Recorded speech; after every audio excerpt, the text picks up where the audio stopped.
How many of you remember the first internet-related arrests that we had in Zimbabwe? Does anyone remember the first time somebody got arrested in relation to their use of the internet? Does anyone remember that, yeah? Okay, the most public one was Martha O'Donovan. Well, that's a little more recent. I'm talking about the very, very first arrest that we had in Zimbabwe. Yes, Vikas Mafuti. Do you remember Vikas Mafuti? He was arrested because he went on Facebook and he commented on whose page? On Morgan Tsvangirai's page. So that is a limitation as well, because there are issues to do with your right to associate, your freedom to associate and to speak. So you find in some instances you would really like to engage on an issue that is deemed as sensitive within our context. So how many of you follow the gays and lesbians of Zimbabwe's Facebook page? Why don't you follow that page? Would you ordinarily comment on that page? Okay, let me give you another example. How many of you follow Jamwanda too on Twitter? Right. How many of you, except you, Mr. Moyo, how many of you actually engage, like when he says what he says, you know, how many of you actually have the courage and feel like they have the right to respond to that? So only one person here follows Jamwanda. So you see, you don't even want people to know that you are following. So I was saying on social media the other day, I was saying the reason why some of these very brutal people are on social media is because you validate them. So even if you block them, if one of your followers is going to follow them, you will still find them on your timeline. Isn't that the case? Yeah. Right. And then there's also an issue which is very close to my heart on young women. And there are limitations to how they access or use the internet. How many of you are privy to the conversation that happened after Ms. Red spoke on behalf of Zimbabweans? How many of you followed that? What are the most prominent conversations that you heard in that conversation? Can I not talk to myself? Comrade, I look it down because you know you might have said something. But what I'm saying is, for those of you who remember that conversation, it stopped being about the fact that she misrepresented us to why don't you stick to trying to entertain other people and not entertaining the global media. Do you remember that conversation? So there are also limitations, and there are still issues about how young women are accessing the internet, from them being able to own their own device, you know, at home, and them being seen as critical to any conversation. So you find that mostly young women have also, if you look at the instance that I gave you about Miss Red, they are very cautious about how they engage now, because they are not sure whether you are going to objectify their body, remind them that they dress inappropriately, therefore they deserve to be on the ramp, and not talking about a more, you know, social, economic issue, which is more national in context. So that's an issue that should also come to your mind when you think about, you know, the context, especially here in Zimbabwe. And then the young people themselves. So if you go to the West African region, I'm glad Mr. Shravanjanja is here because he's with the Zimbabwe Internet Governance Forum.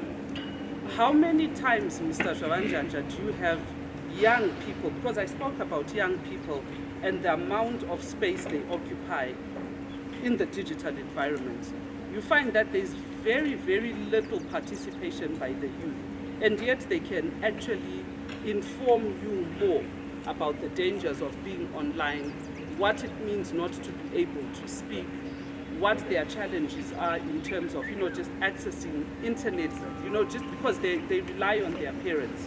So if your parents do not have disposable income, how often are they going to think about the fact that you need a data bundle yourself? So that's it in terms of the broader internet access context. But I think what has also come to the fore in the region generally is the issue of COVID-19. How COVID-19 has moved everybody from doing or interacting face-to-face to the reality of social distancing and not being able to interact face-to-face but rather be online.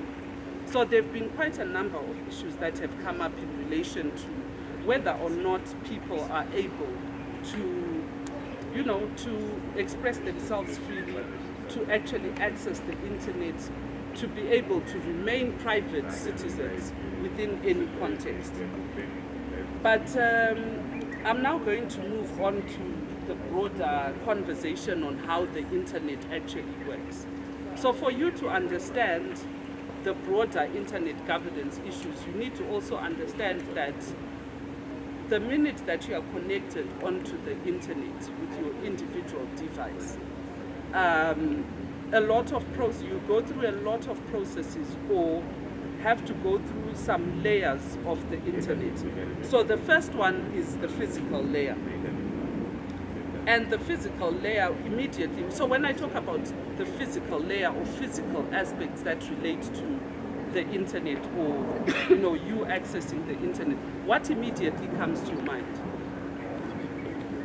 When I talk about the physical layer, what comes to your mind? Okay. Firstly, there's issues relating to censorship. Do we understand censorship? What would you say is the greatest form of censorship that you have faced here in Zimbabwe when you are accessing the internet?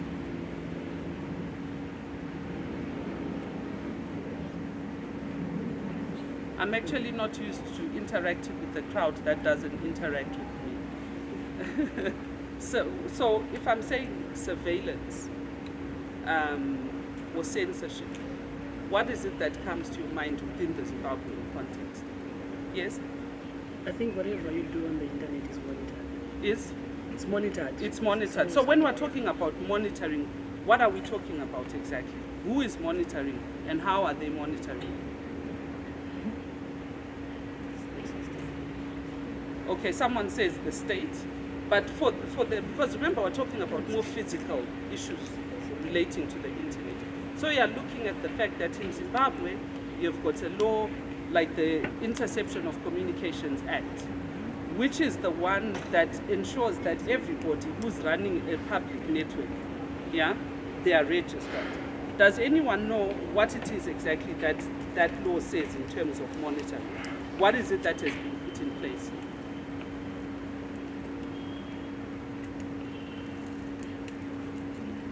Okay, yeah? Not quite sure, but I think they monitor maybe they are saying maybe for the safety of the country so that you do not go above what is stipulated by the law. But what you need to know is that all service providers are obliged to have monitoring equipment, right? You have to have equipment that monitors traffic. Do you remember the MISA Zimbabwe case? Just the recent case now, where the Zimbabwe Republic Police were demanding or requesting information on transactions that had been carried out for a certain period of all the subscribers. How do you think that they were going to provide that information? That means they have a database of of all the transacting that you do, and if there's, as you say, an incident where they feel there's a national threat, they can still go to your service provider. Then I want to find out whether any of you have actually felt like your internet speeds have been reduced. Have you ever gone through that experience? Where you feel you are on the internet, but today it does not feel the same. Yeah? That happens regularly, but sometimes network is. But network kana ichingonetsa, what is it that would have happened? That's what you need to understand, because when you connect to the internet, there are speeds, right? What causes the slowing down of a speed? Especially if you have an election. Or at some point there was this website, Zimbabwe elections. Do you remember Zimbabwe elections in 2018? Do you remember that if you were on a Tel 1 subscription, you could not access that website? How many of you experienced that? Because I was on Tel 1 at the time. So you get a sort of filtering where you have deliberate slowing down of speeds. At a certain time when we're supposed to be having demonstrations today, you can't connect. You can't go on a WhatsApp call unless you are on a VPN, you know? So that's what we're talking about. Then there's the code layer, which is looking at, you know, just the connectivity from one point to the other. And sometimes censorship comes through that way, where there's a deliberate manipulation of the code, yeah? But what we, as internet governance activists or people who are involved in, you know, law-making processes, we should be, you know, this is not my, yes, put my fancy one. We are now on slide. So I was still saying that you find that there's a deliberate slowing down of your connection. Then there's the application layer. And for us in Zimbabwe, we've experienced this, where a certain application is not available. And for us in Zimbabwe, which one has it been? Which one has it been?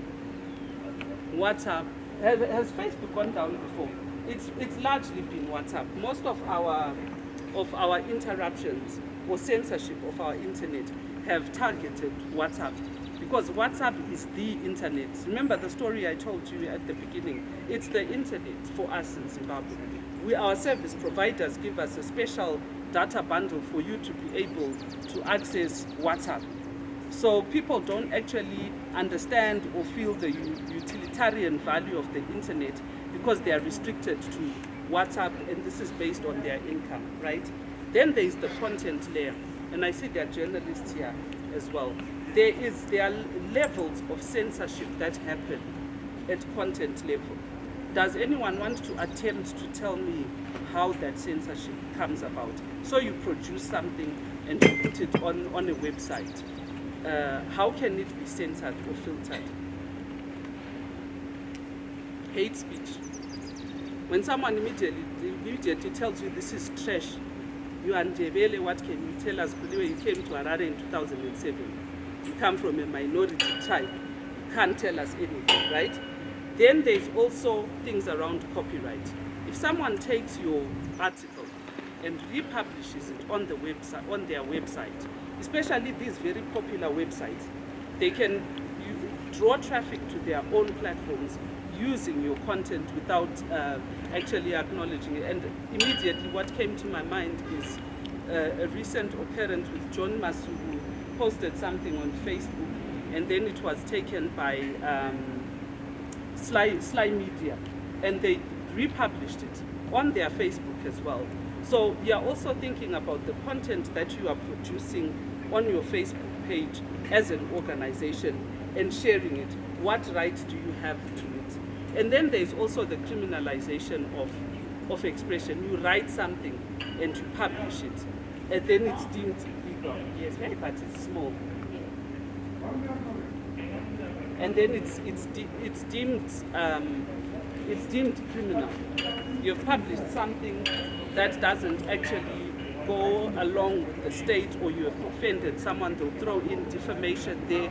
So you find that it becomes really difficult for you to be able to express yourself in a manner that is meaningful to not only you who produces the content, but even those people who are supposed to be accessing that content. Can we move on?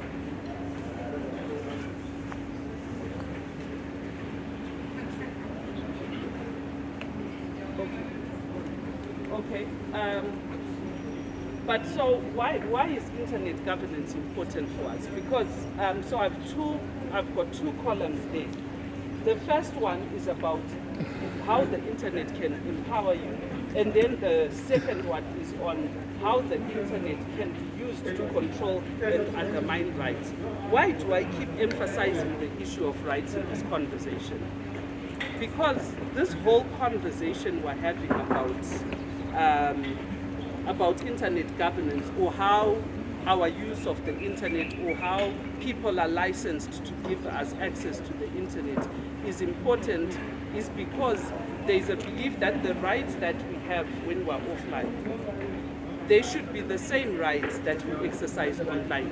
You can't then say just because you are online, you can't do this. If I am allowed to do this, or it is recognized that I can do this by a declaration on rights on the African continent, then it should apply to me when I'm online. So the internet, the one big thing is that the internet has revolutionized the media and information sharing.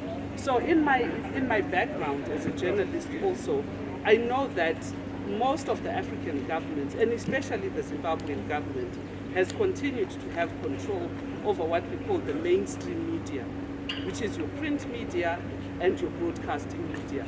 So we're all excited about the fact that we might be having independent televisions, but if you follow the conversations online, people are already saying, oh, we know who they are going to license anyway, right? So because of the impact that the internet has, so Nompilo has a following of 2,000 people on Twitter.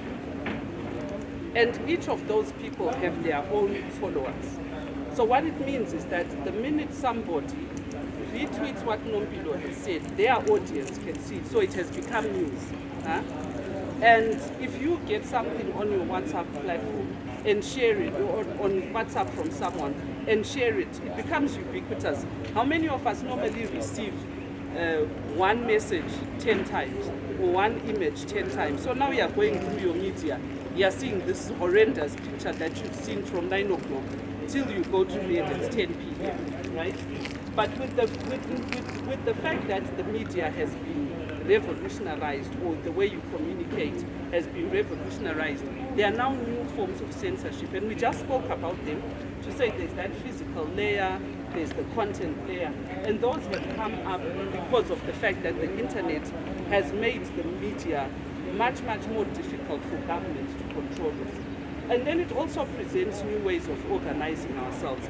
This one I don't even have to explain to Zimbabweans, because very vivid in our minds is the 31 July incident. The fact that you try and mobilize and organize each other online by telling each other, okay, let's go and meet at the Africa Unity Square Garden tomorrow at this time and demonstrate, or okay, let's go and give Mugabe that push to leave the State House. That was done without much of a broadcast, because people were getting access to that information on their platforms. But then when you're looking at it that way, we shouldn't be naive to think that just because we are from an elite group of people who have access to the internet, then everyone else has access. What you'll find is a lot of people in the rural areas still do not have access to that information. So if you say we are on lockdown, when we started having the lockdown, I phoned my father in Sanyati, and I said, are you people on lockdown? He didn't even know what I was talking about. He didn't even know. So some of the news or issues that you share and distribute online, there are still uneven patterns or inequalities in terms of that access. And then the third point that I had was the issue to do with the new digital forms of interaction or economic activity that we have. When was the last time you were in a banking book? Everyone is now transacting online.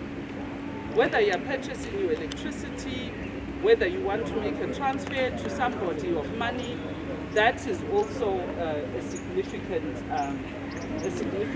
way in which the internet has transformed the economic environment. But at the same time, states are developing policies and laws to regulate and control the internet and that use. And our classic example here in Zimbabwe is the limit of how much you can transact on EcoCash. EcoCash seems to be our main, it's our main bank in Zimbabwe. But now you find you can't do transactions more than 5,000. Is it 5,000? I've even stopped using EcoCash. So what does it actually imply for individuals when you have certain controls on economic activity that has actually been happening online? And then the last one is channels for communication for socially marginalized groups. For this one, I just want to find out from you, who do you as Zimbabweans consider as your socially marginalized groups? Who are our marginalized groups? So when I'm saying socially, I'm talking about our everyday interaction. Who would we say are our socially marginalized groups? For this, you can take off your mask and say it, then I can hear. Huh? So, okay, she's saying women, but I like to say women are not homogeneous group. Me and you are women, and we are hot women. We've got our own things. We've got our own cars, our own phones. Yeah. But then when you talk about women, so when you're asked about women as a marginal group, you actually have to break it down. To say that there are those women on the streets that we call sex workers. When Nompilo and I stand side by side, sex workers, we are not the same. Because the minute a sex worker walks in, even if she's not or doing her business, people will already say, that one is a sex worker. So even in terms of just the way she's accepted or she can interact online, she's already labeled. And it's even worse if she's from the LGBT group. Then people will ask, a few years ago I did a research on sex workers and the LGBT community. And one of the lesbian women that I interviewed said that she went to the airport with her passport, handed the passport over, and she was told, this is not you. This is not you. You don't even look like a woman. And then they dragged her from where she was checking in to take her into another room to go and look and actually check whether she was really female, So there are things like your socially marginalized groups. These are your sex workers, LGBT community. If you're talking about women, you're talking about the rural women. You're talking also about women with disabilities. You're talking about women, men, and children with disabilities. We don't actually think or talk about them. And I'm glad Mr. Shalanjanja is here because it would actually be great to actually have a session at the IGF that's looking at how they are coping in a digital environment and what it is that we can do to ensure that our policies are actually catering for them. You can move to the next slide.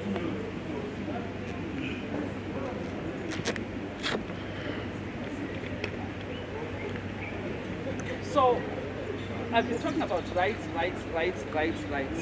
But whose rights are we talking about? Because most times, when you talk about rights, you are reminded that you think you've got a right to express yourself, but you are not thinking about how your right to expression affects other people. So when we talk about the social media shutdown and the restriction, whose rights have been impinged on? When there's an internet shutdown, whose rights and which rights have been impinged on? These are the things we think about when we are discussing issues to do with internet governance. Social media shutdown, internet shutdown. Does anyone have an idea which of the rights of your rights are violated when there's a shutdown?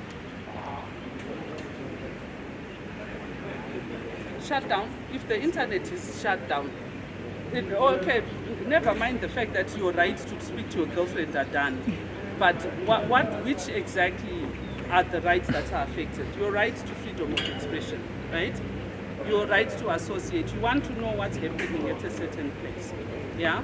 Your right to information, yeah? Your right to access, just access the internet is actually a right on its own. Then there's economic growth through access. Some women in the rural areas who have got SIM cards, they've got SIM cards, and then they will go to a nearby farm where they normally do some farm work there, and then they get paid on EcoCash. But for them to get the money that they want, they have to go to a dealer who takes their SIM card, and then they give him or her their PIN for them to actually have access to their money. So do we say that women who are working on the farms are empowered economically if they don't have access to their own device to be able to access cash on their own, and they have no idea how much of the cash is actually being withdrawn. Remember, they can't check their own balance as well. Then there's the big one, the cyber security and data protection bill. I'm very interested to know whether, as people gathered here today, we are aware which of our rights are entailed or are covered by issues in that bill. Just one person. Which are the rights that are being spoken to in the cyber security? Why is it not called the cyber crimes bill anymore? Why was there a shift from cyber crime to cyber security?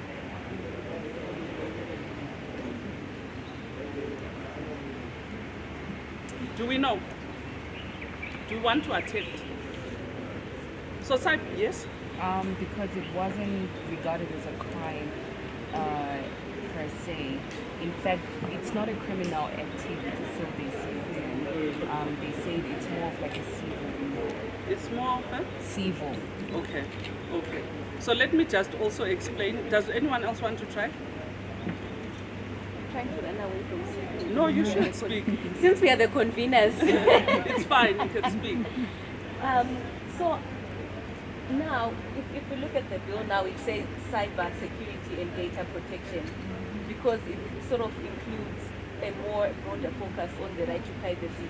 So when you talk of cyber security issues, you are trying to include the right to privacy. But at the same time, when it was called the cyber crimes bill, it focused more on criminalization of the internet and regulation of the internet as compared to creating a secure platform for communication. We understood that, eh? So the two of you were saying the same thing. So it's the same argument that MISA Zimbabwe has had for years around the Access to Information and Protection of Privacy Act, to say, but this act is not giving us, the access that we want. It's concentrating more on hindering us accessing that information. So the focus initially, if you think of the first bill that was there in 2013, it was more around making you feel like, oh my God, I'm going to be a criminal if I'm on the internet. So it's more focused now on your rights to privacy, your right to your own information, your right to having a public institution protecting your information. So when Nompilo asked me to have this conversation with you, she asked me to speak broadly on the African Declaration on Internet Rights and Freedoms. I'm not going to speak to everything. I'm going to give you a rundown on the principles. So the African Declaration is not, it's not a law. It's not even a soft law. It's a document that civil society organizations across the region came together and agreed that this is the standard that we want when it comes to regulation of the internet. But because there are 13 principles, and I'm going to go through them, there are 13 principles, I'm going to only focus on the ones that deal with what I like to call the main baskets or challenges to human rights online. Remember, I said that you mustn't look at human rights as something that's separate when you are now online. So the same rights that you have that are in the Declaration of Human Rights are the same that exist online. So you find that I've selected the issue of access, which we spoke to earlier. Then I'm looking at censorship. Censorship, if you remember, is around the control in terms of the content, in terms of how you can speak and interact. Then there's privacy, harmful content, and cyber security. Nompilo, you also have to tell me like the time. Just give me a heads up because I talk too much. So this is a beautiful logo that we worked on this year. Some of you know the African Declaration just being a green background with the black with black writing on. So this is the new branding of the coalition. You can move on. So I just said to you, it's a set of principles or norms or standards that civil society came up with and agreed that this is what we want. And the main objective is for them to promote human rights online. But this, as I said, this is not the first time. In the things that you find in the declaration are not different from what you find in the African Charter on Human and People's Rights. And then my grounding principles, I was trained by Nyasha Nyakuni to be a media rights activist. This one is his favorite one. The Windhoek Declaration on promoting independent and pluralistic media. Then there's the African Charter on broadcasting. Then there's the Declaration of Principles on Freedom of Expression in Africa from 2002. Why I didn't put the one that we have now. So for those of you who don't know, this one, the declaration that I just spoke to is by the African Commission on Human and People's Rights. But the reason why I didn't put it is by the time that we were coming up with the declaration, there was no section on internet access in that declaration. And then the last one is APAI, the African Platform on Access to Information Declaration of 2011. So I'll move to the declaration itself, and I hope you guys can all see. So I said there are 13 principles. The first one is on openness. Second is on internet access and affordability. There's one on freedom of expression, one on the right to information. I must say that there's always confusion around the right to information and internet access because there are linkages, and you'll see that as I speak. Then there's freedom of assembly and association. Freedom of assembly and association also relates to what we were saying about how safe you are responding to Chamwanda, how safe you are commenting on somebody who's deemed very hostile to the state's platform, right? Then there's cultural and linguistic diversity. I spoke about it earlier when I was talking about language, that most of the information on the internet is packaged in. Then there's the right to development and access to knowledge, which is also sometimes linked to the one on the right to inform. I'm left with 5 minutes, my God. Privacy and data protection. Then security and stability and resilience of the internet really specifically looks at issues to do with internet shutdowns and the limiting and filtering we're talking about. Marginalized groups at risk, we already spoke about that. The right to due process, when you have been seen or endorsed as a criminal online, you still have the right to due process. Then there's the democratic multi-stakeholder internet governance, which is important for us now, right? And then the last one is gender equality. Let's leave those questions and go to the next. So internet access and affordability. So this one for us in Zimbabwe, I'm going to quickly go into it to say, for us in Zimbabwe right now, our challenge is that the Postal and Telecommunications Regulatory Authority has been working on the community information centers. And I think now we have about 87 of them. But then we haven't really had the opportunity to see or evaluate the extent to which those centers are serving their purpose in terms of making those geographically marginalized communities access the internet in a manner that is, is useful for them. So if you look at the fact that schools have been closed with COVID-19, how many children from rural schools had an arrangement where they could go to the centers, social distance, and have an online lesson? One of the key arguments or the key issues that has come up now relating to internet access is the issue of community networks. Is anyone aware of community networks? So community networks like community radio are internet connections that are run and belong to the community. So a small non-profit, in the rural areas they have these community clubs, can come together and say we want to set up a network, and then they are licensed. But the challenge that we're having is that we don't have, we are not yet thinking about community networks. But if you look during the COVID-19 period, one of the community networks that I know, Zenzeleni in South Africa, in Mangosi, South Africa, there's another one in Kenya called Tunamapanda in Kenya. Their children were able to access the internet easier because their parents had access to the internet at a more affordable rate. So if the teacher, how many of us had teachers sending homework on WhatsApp? And how many times do you have to download because the teacher has a document and then your child doesn't have a device? Yeah? So it made things so much easier for many communities during the COVID-19 period. What's important for us in Zimbabwe is for us to start making that call. When you are invited to the Internet Governance Forum, you need to make that call to find out the extent to which we are going to possibly have a framework for the licensing of those networks. And what is important in the demands that you make, Nompila, I'll give you the presentation, is that you need to ensure that there are exemptions to the licensing.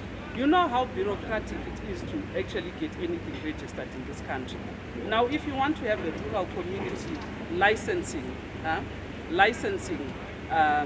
being licensed, what is it exactly that they're going to be expected to do? And are there going to be any exemptions in terms of how much they're paying? How much is it now to get a license to run an entity, like as an internet service provider? So from tell one, the cost of licensing now for any internet service provider. Because these are 5-year licenses, isn't it? Yes, these are 5-year licenses. I even checked the Right. Yeah. Yeah. So 50 million to 100. So if you as internet governance activists need to start thinking about what is reasonable and what exemptions can be there. But you also need to make the demand on the spectrum. You know, when I was working at MISA Zimbabwe, we always had issues around the spectrum. What is available as white TV spaces in this country that can be used by, marginal communities? And can they share the spectrum? Will there be any exemptions if they are on that particular network? The other issue that we need to talk about is the issue of affordability. You know, it was rather shocking when we were doing, as the African Declaration Coalition, when we were doing an analysis of the affordability of internet during COVID-19. Our government, here in Zimbabwe, we actually had an increase in the data prices in May at the height of COVID-19. And yet we found that in South Africa, companies like MTN and Vodacom were reducing their prices. In Nigeria, a whole state then also reduced its right-of-way traffic cost. So in Uganda, we also noticed that there was now a special work-at-home bundle. But in Zimbabwe, it was as if really nothing was happening. Really, things were normal. And yet people were really struggling to connect. You are connecting to work, your children are connected online, so you have double the usage of the internet. So civil society players really need to think about those issues of access and affordability.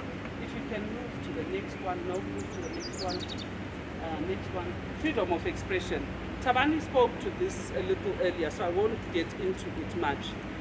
So in Zimbabwe, we didn't actually have this law that's really trying to regulate content online until we had COVID-19. That provision in the treatment and containment policy, where there's now the criminalization of expression online.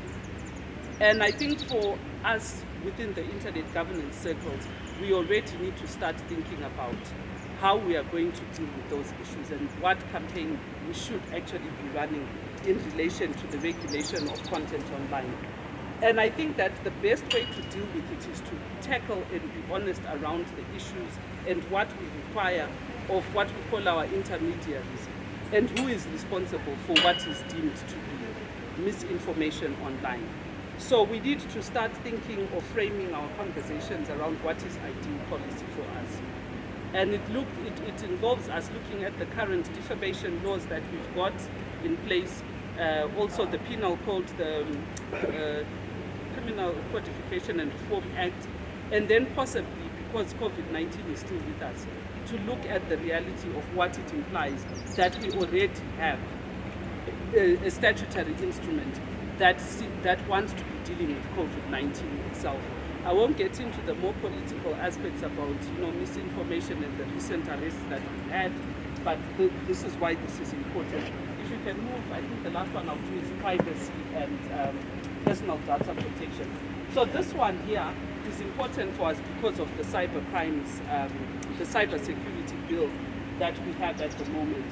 In Zimbabwe, I would say during the COVID-19 period, there wasn't really as much noise as there was in other countries on the continent relating to issues to do with contact tracing. But there was an issue with the fact that the Minister of Finance spoke about some sophisticated algorithm. And nobody has questioned who received funding during COVID-19 and how did they get information on the fact that this person had a certain income and needed that support. Who is housing that information? How long do those people house that information?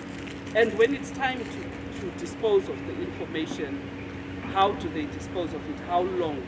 And the process for government, and I think for us it's very easy because we've got the MISA Zimbabwe example on the recent court case, to say, are we at a level where we trust, because issues to do with privacy and personal data protection are also about your trust and the level to which the people who are keeping your data have actually made you feel like you still have rights to it. So the issues of consent. But an interesting thing that I found also doing my research is that most of us don't really care about those privacy policies when you're on a platform. Sometimes you're just so desperate to get that service. And if your friend is on that service, you are going to be on it because you feel you can trust it, because other people can trust it. So in terms of the demands that we should be making, sorry, I've got them here, is the issue on having a clearly prescribed surveillance process in the country. How many of us agree that surveillance is fine, that there should be a level of surveillance in the country? By the show of hands. One. So the rest of you don't really care about, you don't want surveillance. You don't want surveillance. Surveillance is necessary, yeah? It's necessary, but I think that like any other rights, there should be, there are lawyers here. It should pass the three-part limitations test, yeah? To say, what is it, by the way? Is it prescribed by the law? Is it within the law? The second one is proportionate. Yes. So proportionate would mean that the limitation should not be so broad that it infringes on your right. Yeah. So when it's surveillance, for instance, it needs to be very necessary and it needs to be for a specific purpose. Yeah. And so even the information. So MISA Zimbabwe's argument in the case, if you remember, was, but the data that they are demanding and what they are demanding it for is not what it was meant for. So this is why we're saying that as internet governance activists, we also need to be very clear around what it is we think our surveillance should look like.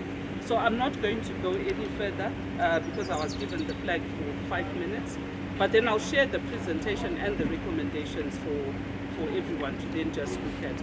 But for you to get a full understanding of the African Declaration, so the website is right at the bottom. It's africaninternetrights.org. africaninternetrights.org.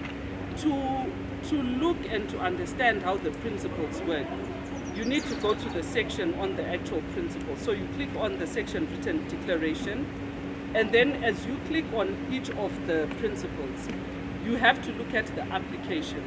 So you will not understand what openness means if you don't look at the way it's been applied, or it should be applied.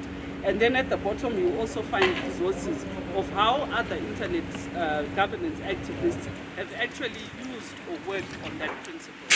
So if you need any further information on it, you can get in touch with MISA Zimbabwe or myself, because MISA Zimbabwe is a member of the declaration. And then also be encouraged that every time you are writing, because I heard there was someone from the Herald, the other journalists, when you have coverage that you need to do around processes to do with the cyber security bill, for instance. You need to go on to the section that looks at security and resilience of the internet for you to understand how a certain provision within the law or the draft bill affects or is being criticized by certain organizations. At the same time, for the data protection sections, you go on to the privacy principle. Look at it critically, go to the application, and be able to give more critical analysis around the issues. Because I think one of the concerns that we all have as digital rights activists is that the media doesn't actually take time to understand what it is they are talking about when they are covering the processes, because you view them as an event until one of your own is arrested online and their Twitter handle is pulled down. But if you then covered Hopewell's issue as just reporting him going to court, you didn't do justice around internet governance. It was not about the government of Zimbabwe, it was about the platform. But what is it that the platform did? And how did the platform get to pull down that particular handle? Is it because someone hacked into it? Is it because they were trying to protect him? What is it exactly? We know that his Facebook page went down, but we know that it's back up now. What is it that happened? And what are we saying as Zimbabwean internet governance activists to say we want there to be more accountability or transparency around the pulling down of our accounts and bringing them up? So with that, I'd like to say thank you and take any questions if there are any. Yes, very much Koliwe. Koliwe is my sister, and she loves the sound of your voice just like me. So you realize that we'll be talking very much today. But yeah, we are really glad that Koliwe has really gotten into the African Declaration and have gotten us to understand especially how it applies to our day-to-day lives and to our internet use. If there are any questions, please feel free to flag them. This is the time. If anyone has any questions relating to the declaration or relating even to internet governance and some of the issues that Koliwe was raising. They are used in the SADC region, and basically it focuses on issues that relate to our use of the social media platforms in Zimbabwe and what factors are affecting use of social media in Zimbabwe, in the region actually. So Kate Ranjanja is here. He's a cybersecurity expert at Bekatili. I'll ask him to introduce himself more fully. Koliwe addressed him earlier as a member of the Zimbabwe Internet Governance Forum. And Kate, I'll just hand over to you for your presentation to launch the report. The report is there on the MISA Zimbabwe website. You can go through it if you get some time. Kate will launch the report and unpack the findings that were in that report as far as social media use is concerned in the region. All right, good morning everyone. Good morning. My name is Kate Zwaranjanja. I'm a cyber criminal.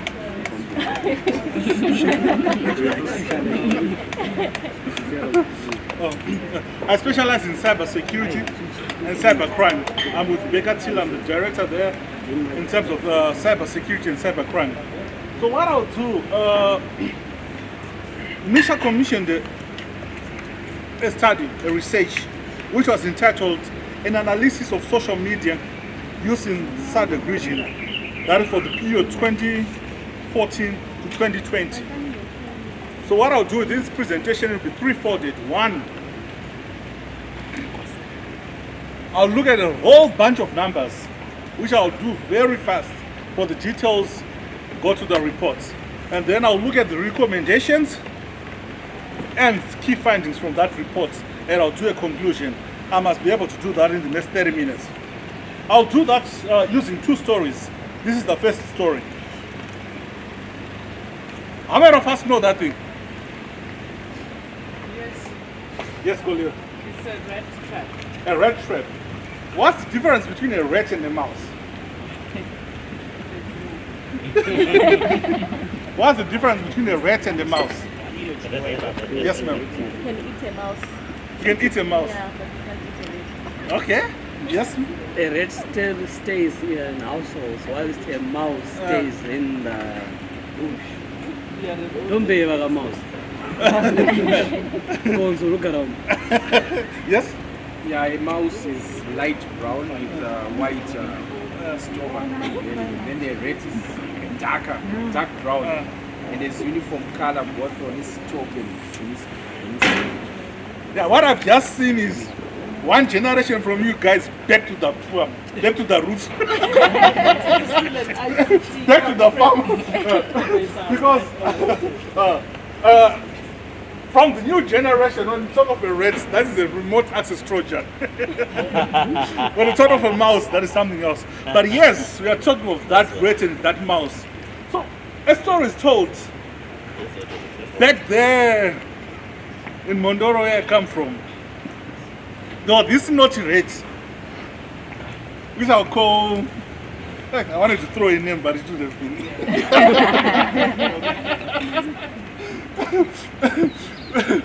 Which I'll call Ndabe Zinkle. So, this rat or mouse was very naughty. Every time it used to disturb the council of animals in that farm, in that place. And animals would chase it away, not giving it information, not giving it access to the information that it needed. And then one day, because of the troubling it was doing inside the house and inside the whole farm, the farm owner, Ndara Zuze, then decided to buy that thing, a mouse trap, a rat trap. And he put it near the kitchen door, but just far away from the dining. And then the rat saw that thing. And then it went to the chicken. And like chicken, there's trouble in the house. And the chicken was like, what does that have to do with me? And then it went to the goats, there's trouble in the house. And then the same response, what does this have to do with me? And then finally he said, alone, let me go to one of the chiefs of the council of animals at the farm, the cattle.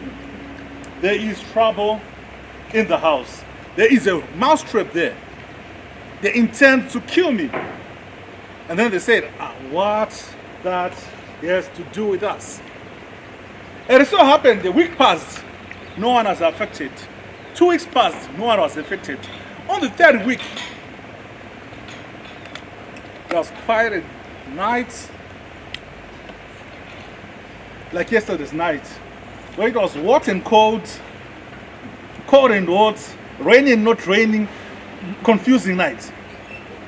And Ndara Zuze was sleeping, he had bang! And he thought, I finally got in Ndabe. As he went to check on Ndabe, he was beaten. Instead of catching Ndabe, it caught a cobra. And Ndara Zuze was beaten by the cobra.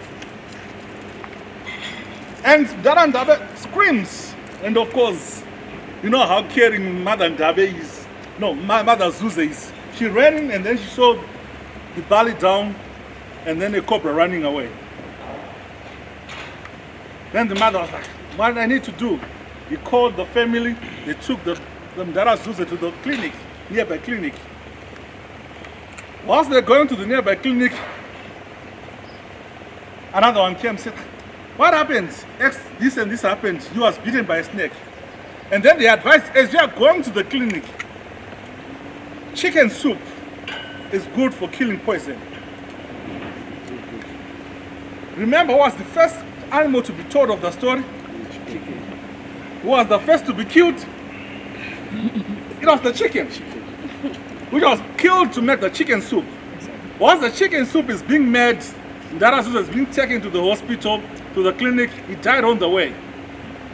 And then, start to prepare for the funeral. So people start to come. As people come, we need meat. The second thing to go was the goats.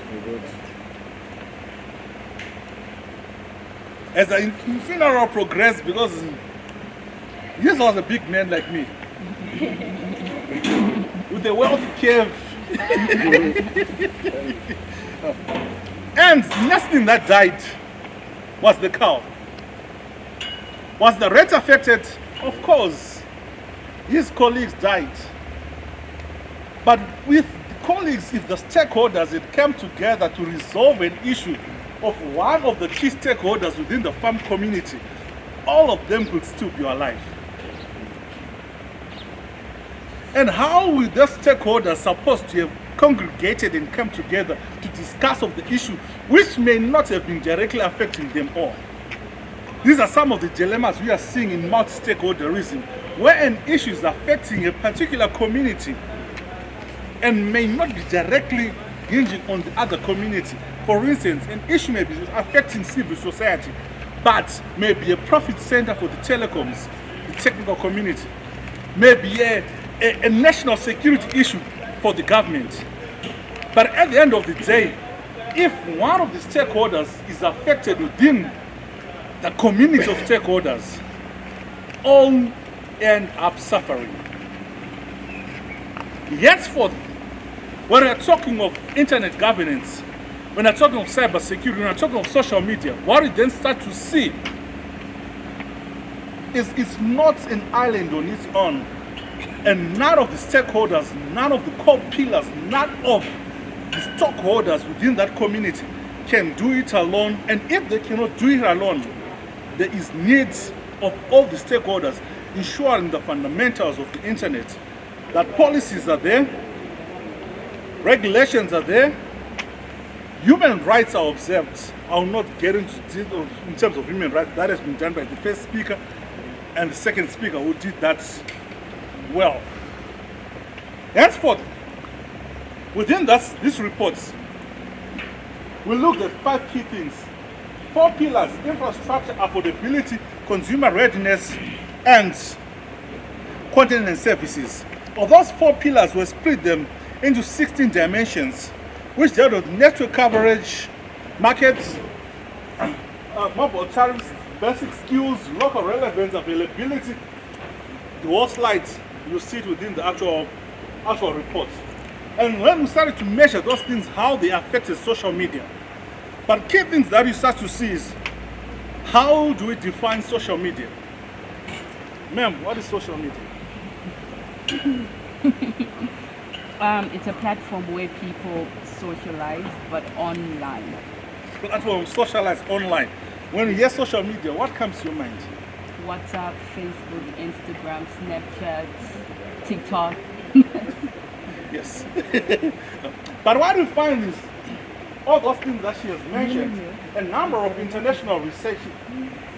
For instance, how the world changes. When they are measuring, they measure Facebook, Snapchat, Twitter, Instagram. We social measure all of those except Google+. Job sites measure all those except Messenger, WhatsApp. So what we find is, there is no international accepted standard of measurement in terms of when we talk of social media. So when there's no international best practices in terms of measurement, when we are doing research kind of this, we start to see things like sampling bias, measurement bias starting to come into play.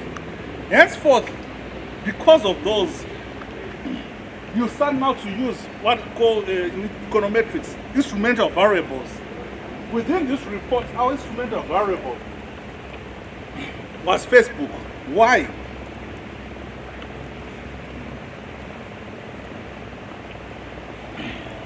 Come on.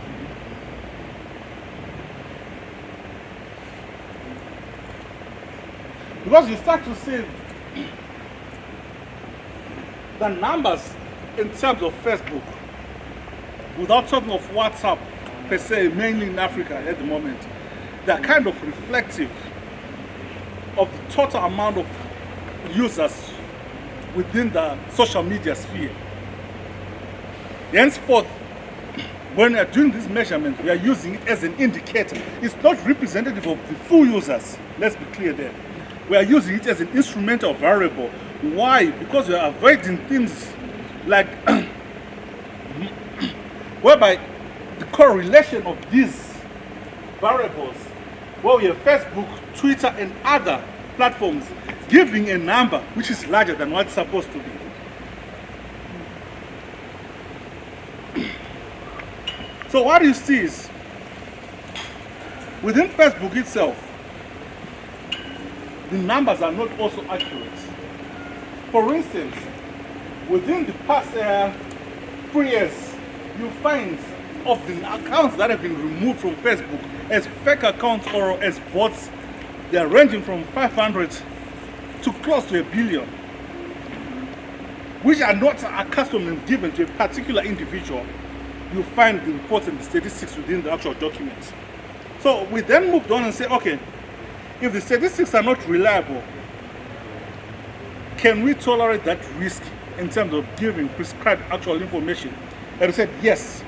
How do you do it? We use a mixed research approach, where we said, okay, those things that we can quantitatively measure, let's do them and let's regress them. Those that we can't, let's do them qualitatively, not from the quantitative approach. So we used those two approaches, and we started to see the data starting to come out. For instance, this is social media usage within the African SADC countries. Of course, the big one there is South Africa.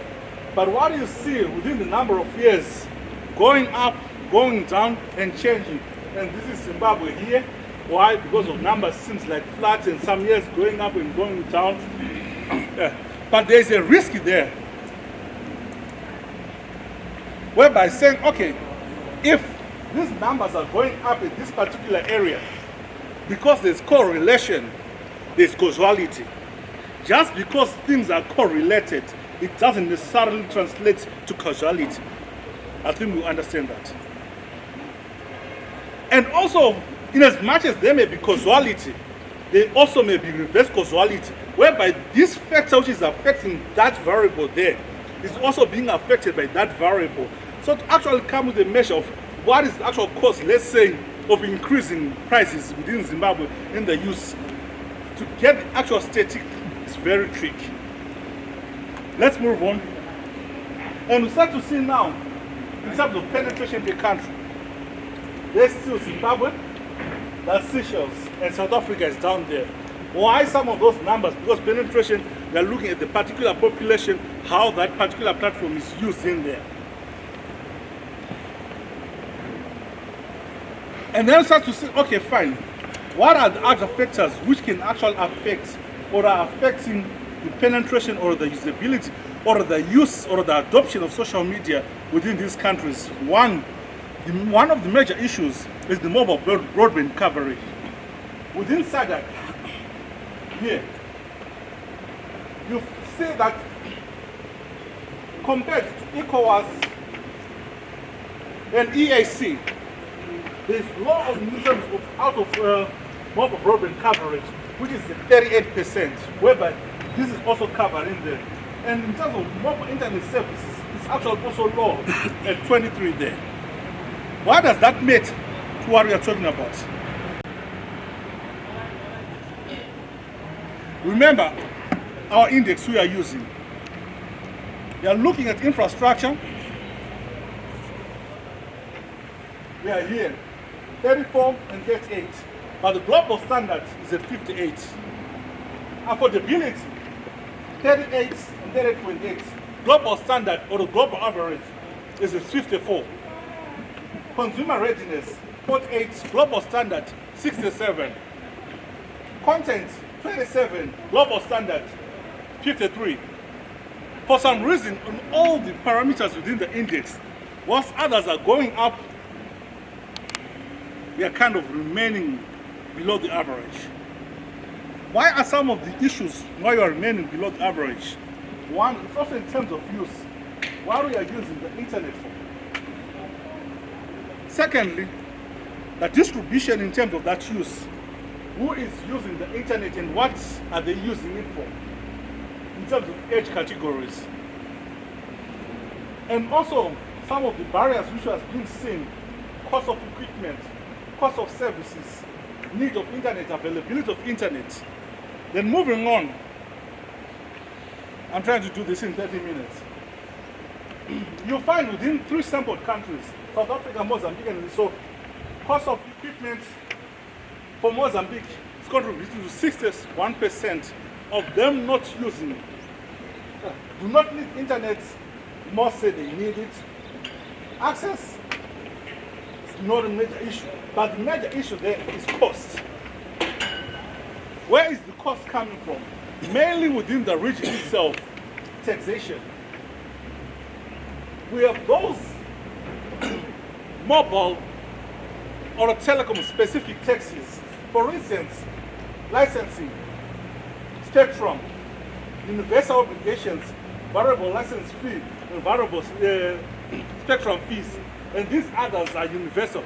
But in these specific taxes, what you start to see is they are ranging from 20% to 60% of the actual cost of ownership. If you look at South Africa, Madagascar, Tanzania, and DRC, let's go in Zimbabwe there and see.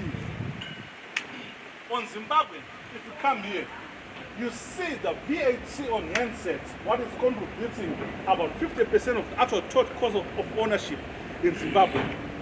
So in as much as they're crying about data, but cost of ownership coming from the VAT of handset is actually high. When this study was done by GSM, how handsets come in and up to lend to the desk of somebody in Zimbabwe. Where they are coming in, the amount of taxes they have to go with, the amount of duties they have to go in transit and on site. Then,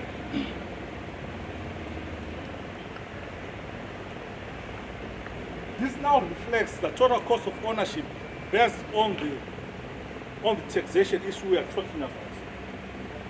And why does that matter? There's now need of moving from digital divide to digital dividends. That's one of the key things the whole research is recommending. And from the key findings, we have 12 key findings, which I'll take a little bit of time on. One, regional countries spend about 1.1% of their GDP on digital investments, which is low. Whilst in average, other countries or other regions are spending about 3.2%. The second finding, 37% of social media users within the SADC region have contributed in the creation or commented or in the sharing of news itself. When I talk of news, I'm not talking of just the current citizen news, journalism, but I'm talking of the traditional news that is coming from media houses themselves. Thirdly, there's an upward trend in terms of detentions after political related publications, which is happening in almost 9 of the SADC countries. The case studies are within the reports. You see a number of things which is universal across the SADC region.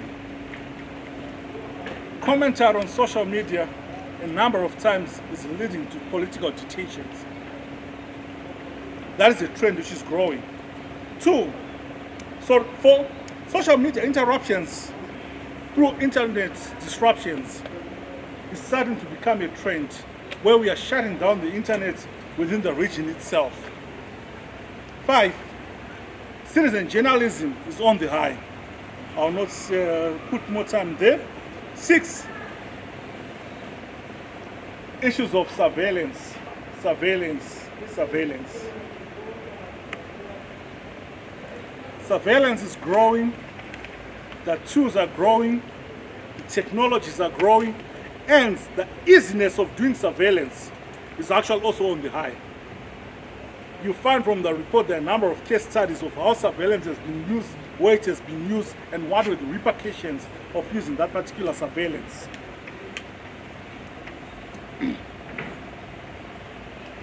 7, the substantial use of social media to break news by traditional media houses. You find, because of the concentration span or the durability of news cycle, if somebody gets a news piece right now, before it's written into tomorrow's paper, they start to break it within the social media handle to start to get traffic of what they are going to produce there. That trend is growing, and you start to see some of the leading handles within Southern African countries, besides celebrities, are media houses' accounts. People are following, and people are tracking what those are doing. Increase also on general surveillance, not state-sponsored surveillance, but on surveillance, people-to-people surveillance, spousal surveillance, maternal, paternal surveillance, matrimonial, whatever you may call it. There is an increase of that. And that has been seen that the perpetration is moving from just being virtual to actually being physical. Why? You find a surveillance that has been done on the digital space. People are now exaggerating to come and then perform the aggravation on the actual physical space. For instance, a spouse looks at the other spouse's phone through surveillance. That's a form of surveillance.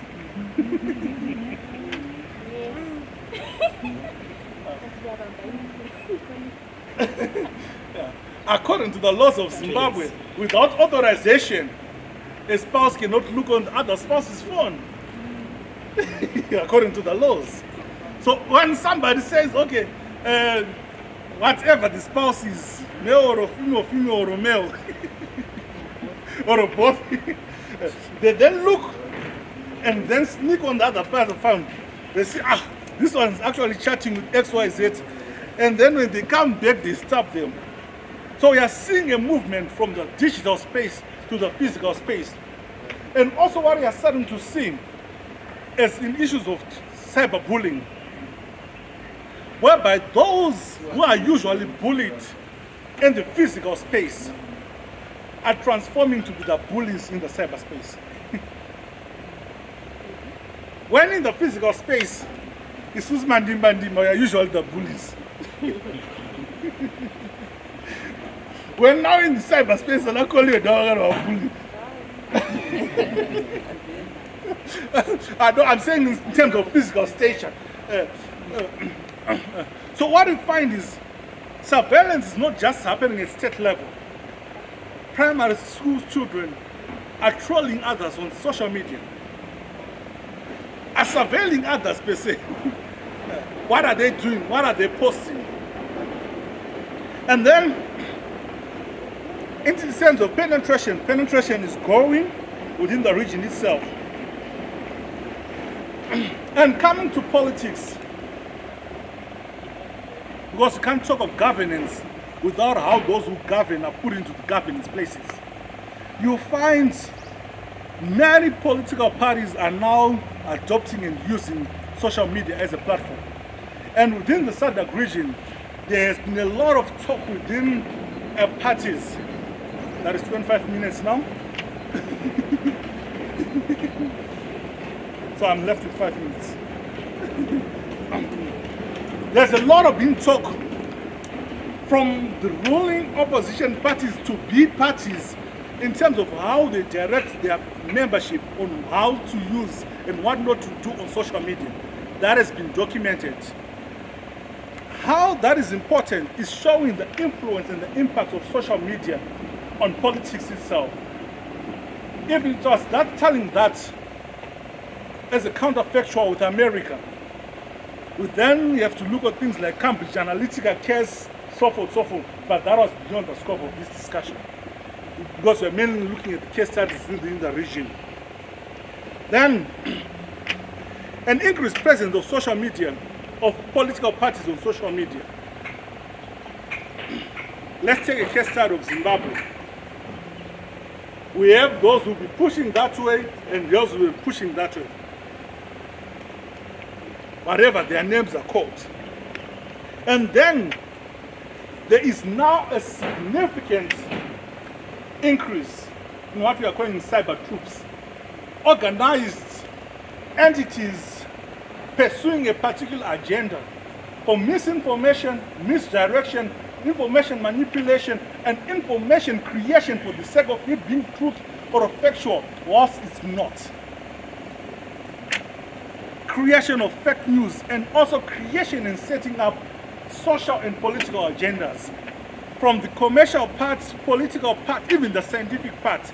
Like if you see the trend in terms of COVID, whereby we have schools of thought, wear a mask, do not wear a mask.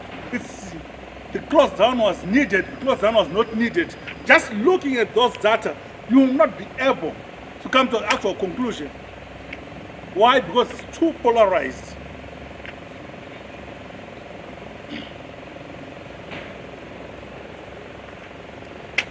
The last three.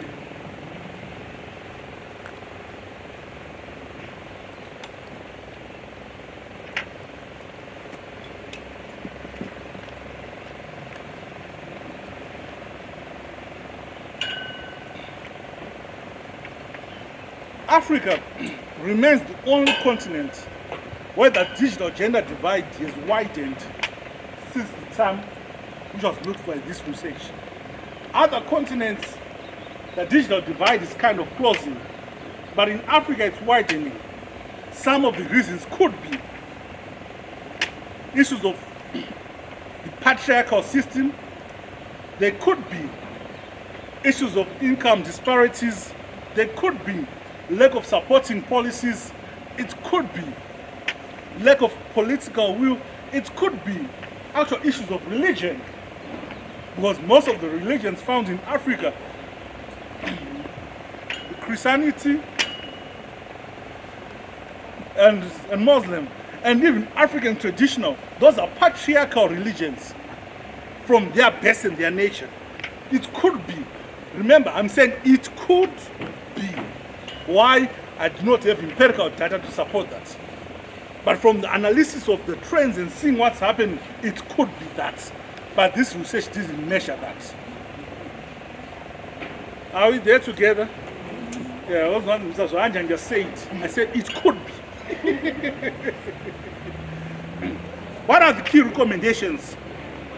One, stakeholder engagement. All the stakeholders need to come together. Internet is not particularly owned by anyone, but there are others who have more control than others. But nevertheless, in as much as somebody within the internet cycle may be a gonzo, may be a rat, their demise within the internet cycle may cause you the kettle to fall down, whoever the kettle is. The rat matters as the kettle matters. The rat matters as the goat matters. The rat matters as the chicken matters. Those who have eyes have seen, those who have ears have heard what the Spirit is saying to the church.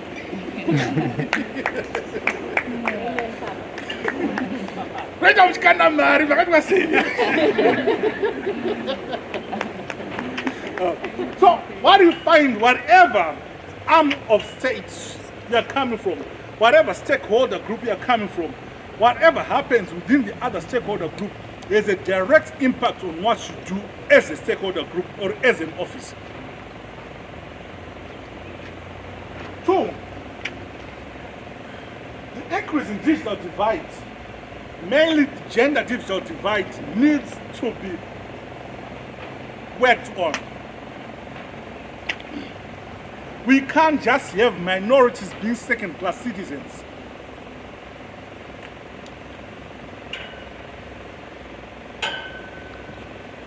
We can't have minority groupings being second-class citizens. We should not and we must not have any minority group within the internet stakeholder grouping being second-class citizens. They are citizens, they have digital rights, and it's a responsibility of each and every stakeholder to make sure those digital rights are preserved and are ensured, and to advocate for those digital rights. Digital rights are human rights. Human rights are digital rights.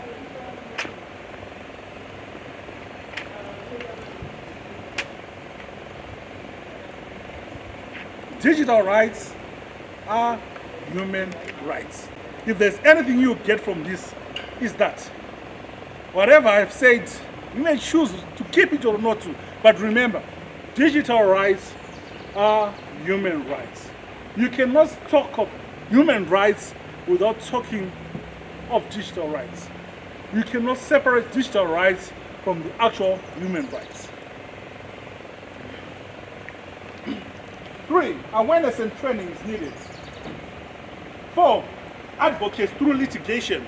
So what you find is a number of legislation is being put there, but is that legislation being tested within an independent, impartial court of law? For the variances it may have, for the misinterpretations which may come, yes, the court's given its interpretation that this is what we mean, this is what those who wrote it intended to say. Maybe not, but that is now the position.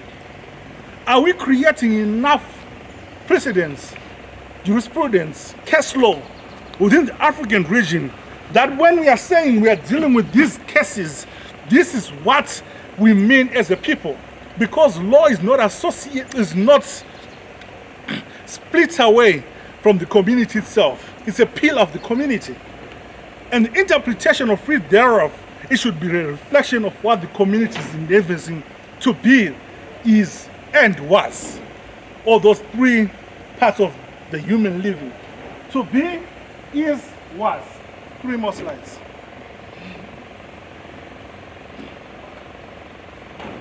Promotes freedom of speech, access to information, and privacy rights.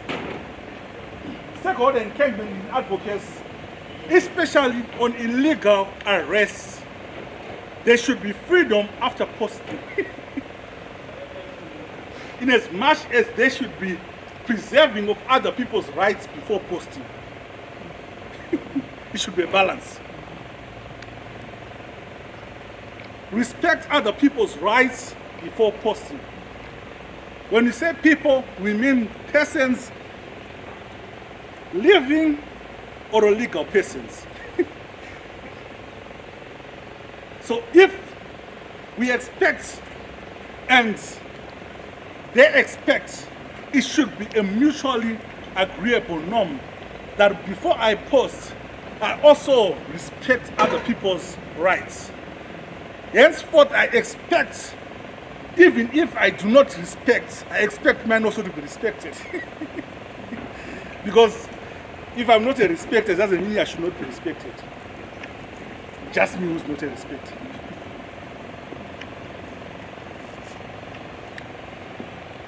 Ensure internet is kept on.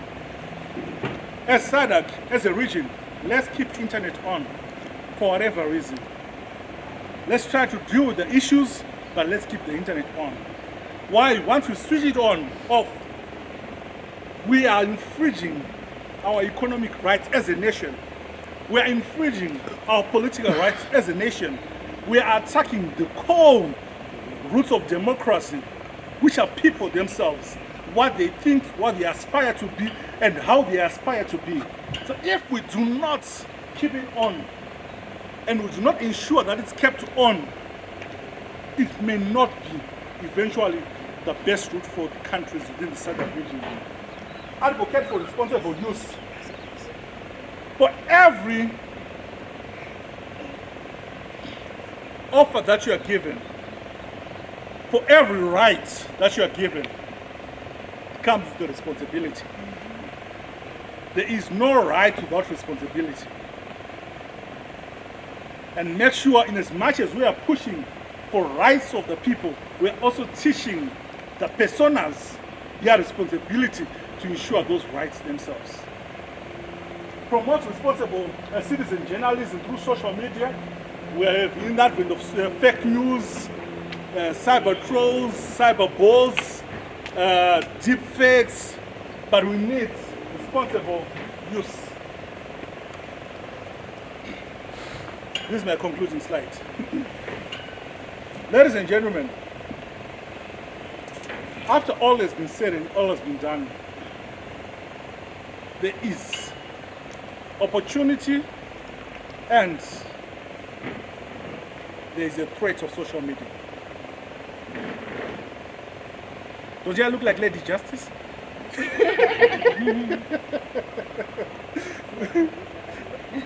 Come on. She was on lockdown.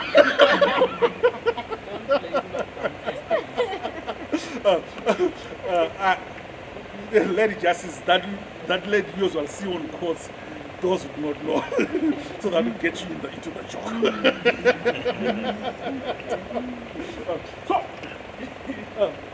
This side is a side of rights, human rights. Where if human rights are given, rights to information, rights to access, rights to private, rights to association, even actual, if we go back to the Gonzo story, all those rights end up talking to the right of life itself. It's for our advantage. But if that is done without responsibility, it's to our detrimental of the region itself.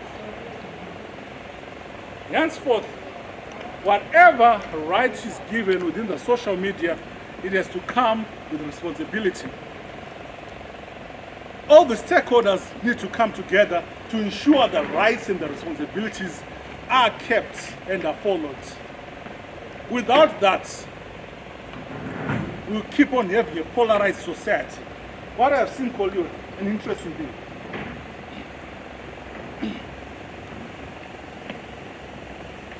If you want to see how polarized a particular society is, or what issues are affecting society at the moment, just go to that particular segment of society, what they are doing on social media. It's a sample of who we are as a person.